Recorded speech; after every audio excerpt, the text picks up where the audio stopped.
In February of 1873, almost nobody in America woke up believing the definition of money had changed. There were no crowds outside the Capitol, no national emergency, no public confession that one of the country's monetary foundations had just been cut away. And yet on February 12, Congress passed a coinage law that omitted the standard silver dollar from official minting, not silver, the metal in general. Silver as full money. Silver as a claim ordinary people had trusted, traded, saved, and recognized across centuries of commercial life. That sounds technical until you follow the street-level consequence. A farmer does not experience demonetization as an academic debate. He experiences it as wheat selling for less, debt staying fixed, and the dollars needed to repay a note becoming harder to obtain. A shopkeeper experiences it as falling prices, slower trade, and customers who still owe yesterday's debts with scarcer money. A nation can call this reform. The people living through it call it pressure, and the timing was not neutral. For thousands of years, silver had served as one of the great commercial reference points of civilization, from weighed silver in ancient Mesopotamia to the Spanish piece of 8 that circulated so widely. It helped shape the very idea of the dollar. Then, just as giant Western silver discoveries were threatening to pour new metal into the system, the legal door narrowed. So this is the real question of 1873. Was this modernization, or was it a quiet class decision about whose money would count, whose debts would harden, and whose future would be sacrificed to protect the value of paper claims held far from the fields mines and workshops where that value was actually produced? Before silver became a political weapon in 19th century America, it was something far more important, a civilizational habit. For most of recorded commercial history, ordinary exchange did not depend on central bank credibility, televised guidance, or a promise from a distant institution. It depended on weight, recognizability, and public trust earned over time. In ancient Mesopotamia, silver circulated not mainly as pretty coinage, but as measured bullion by weight, a practical unit for settling wages, rents, taxes, and trade obligations. That matters because it tells you what silver originally was, not a speculative metal, but an accounting anchor for daily life. As trade widened across empires and oceans, silver kept reappearing in the same role. The Spanish piece of 8 became one of the first truly global commercial coins because merchants across continents trusted its silver content and uniformity. In the American colonies, where local coinage was scarce and inconsistent, the Spanish dollar circulated so widely that it effectively became the unofficial money of everyday exchange. Even the language of the US dollar reflects that inheritance. That is the first forensic point people miss when they hear the phrase silver dollar. It was not some fringe rural preference. It was part of the monetary memory of the Atlantic world. A farmer, merchant, dockworker, or shopkeeper did not need a theory of bimetallism to understand silver. He understood that silver was legible. It had weight. It moved hand to hand. It settled smaller transactions more naturally than gold. And in societies where most people were not wealthy enough to operate in large gold units, that mattered. Silver was the metal of broad circulation. Gold was the metal of concentrated reserves, large settlements, and upper-tier finance. That distinction was never absolute, but it was real enough to shape political loyalties later. And that is why the 1873 shift was explosive, even if it looked bureaucratic on paper. You can only quietly remove something from a system if people have forgotten how fundamental it was. By the 19th century, industrial finance was becoming more centralized. Banking interests were more sensitive to monetary stability as they defined it. And the language of modernization was beginning to replace the older language of common monetary access. But beneath all that polished vocabulary sat a very old conflict. Should money be governed around the needs of trade at the broad base of society, or around the protection of long-distance creditors who feared dilution? That question became urgent because a development in the American West was about to change the scale of silver itself. Not the symbolism of silver, its volume. its supply, its political danger. Then came Nevada. In 1859, the Comstock Lode was discovered near what became Virginia City, and over the following years it proved to be one of the richest silver finds on Earth. By the late 1870s, output from the district reached roughly $36 million a year in silver ore, an enormous figure for the time. Nevada's rise was not just a mining story. It was a monetary event. A giant new stream of silver was emerging inside a country that still officially recognized both gold and silver as money. That is where the interests began to diverge. For debtors, Western producers, and anyone who benefited from a broader money supply, abundant silver meant possibility. More metal potentially meant more coinage, easier credit conditions, and less pressure to service old debts and scarce dollars.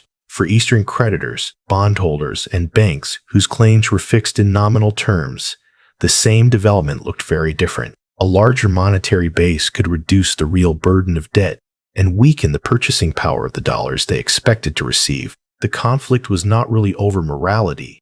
It was over which class would absorb adjustment. This is why monetary reform so often arrives wrapped in technical language. The redistribution is easier to hide when it sounds administrative. Now place that beside the legal structure before 1873. According to the U.S. Mint's own historical summary, silver bullion could still be brought to the mint and coined into the standard silver dollar with unlimited legal tender status before the Coinage Act of 1873.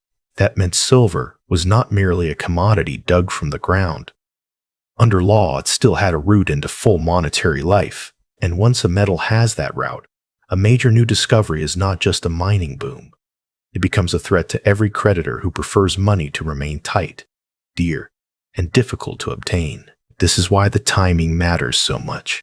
The Coinage Act of 1873 did not arrive in a vacuum, and critics later insisted that its practical effect was far larger than its public visibility. Populists would eventually call it the crime of 73, because the law removed the standard silver dollar from the coinage list, just as the economic significance of Western silver was growing. Whether one calls that conspiracy class strategy or elite consensus, the sequence is hard to ignore.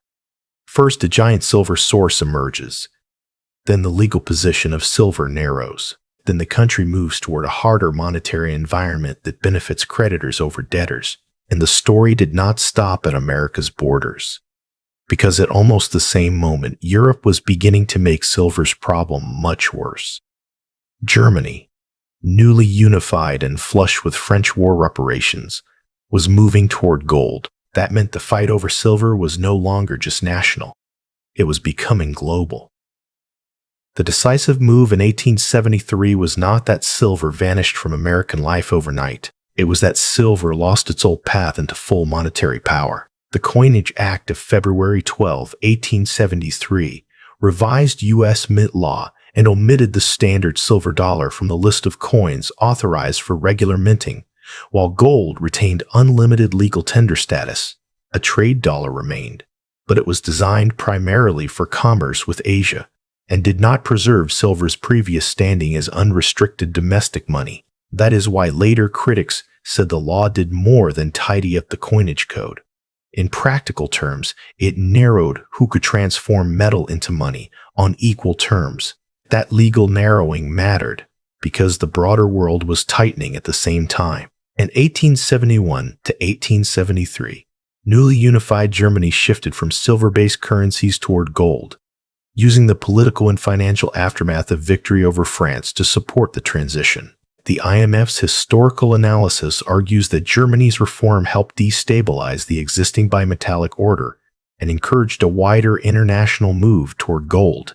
Once a major continental power began unloading silver and privileging gold, pressure spread outward. The fight over metal was no longer just about American mining and banking interests. It was becoming a contest over which metal would anchor the international system. Now follow the consequence at ground level. A debtor does not care whether the squeeze comes from statutory wording in Washington or reserve strategy in Berlin. He cares that the dollars used to repay a mortgage, A crop lien or a store account are becoming harder to earn if prices fall while debts remain fixed. The real burden of debt rises. That is the heart of deflation. You sell more bushels, more cotton, more labor hours, and still feel poorer because the nominal claim against you has not adjusted. Historians still debate how much of the late 19th century deflation should be assigned specifically to silver demonetization, as opposed to productivity gains and other forces. But even revisionist work agrees that 1873 mattered to the structure of the monetary regime. This is why the law acquired such a dark afterlife. People do not call a statute a crime merely because it is complicated. They call it a crime when its technical language hides a social transfer. The winners were those whose wealth existed as fixed claims, bondholders, creditors, institutions that preferred repayment in dearer dollars. The losers were those whose wealth depended on prices, turnover, and access to money at the base of the economy. In that sense, the crime of 73 was not really about coins. It was about deciding that the burden of adjustment would fall downward. And once that burden began falling, the backlash was inevitable. The people who lost first were not the people writing the rules. They were the people whose lives ran on turnover rather than reserves. Farmers selling into falling markets, small-town merchants waiting on slow payments, laborers paid in dollars that were becoming harder to earn while old debts did not shrink with the economy. By the mid-1870s and into the 1890s, what many Americans felt was not simply recession, but a system that seemed to reward claim holders over producers. That is why the silver fight kept returning. It was not nostalgia for old coinage. It was a demand to change the terms on which survival itself was being measured. And the establishment did yield, but only in narrow, controlled doses. The Bland-Allison Act of 1878 restored the silver dollar as legal tender and required the Treasury to purchase between $2 million and $4 million of silver each month for coinage. The Sherman Silver Purchase Act of 1890 went further, requiring the government to buy 4 or 5 million ounces of silver monthly. But these were not the same as true free and unlimited coinage. They were managed concessions, partial valves opened under pressure, designed to absorb political anger without surrendering full control over the monetary regime. That is what set the stage for William Jennings Bryan in 1896. When Bryan delivered the Cross of Gold speech at the Democratic Convention on July 9, 1896, he was not inventing a movement from thin air. He was giving moral language to 2 decades of accumulated pressure. His target was a monetary order that, in the eyes of its opponents, had placed debtors, farmers, and workers beneath the discipline of scarce gold. His brilliance was to frame the issue not as metallurgy, but as hierarchy. Who must carry the burden of sound money, and who gets protected by it? The speech was remembered because it transformed a technical monetary dispute into a national argument about class power, democratic legitimacy, and sacrifice. Bryan lost. Free silver lost. Gold won. But the deeper lesson is that the fight lasted so long because millions of people understood something economists often hide behind: cleaner language. When a monetary system is tightened, somebody's hardship becomes somebody else's security. And those two groups are rarely the same people. The modern lesson is not that silver was holy, gold was evil, or every monetary reform is a plot. The lesson is narrower and more dangerous. Money is not a law of nature. It is a legal architecture backed by state power, institutional preference, and political timing. Most people discover that only after the architecture changes. They think they own savings, income, credit access, maybe even security. Then a technical revision comes along.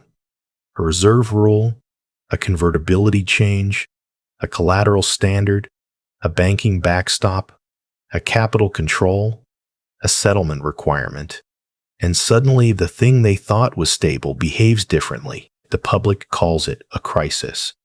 The record usually shows that the regime had already changed before the panic had a name. That is why 1873 still matters. A coinage statute, written in administrative language, helped redefine what counted as first-class money. The immediate winners were not necessarily the most productive people, but the people best positioned inside the new rules. The losers were those with fixed debts, weak bargaining power, and no control over the legal definition of liquidity. That pattern is not confined to the 19th century. It is a recurring feature of monetary history. So the survival question is not whether you can predict the next reform.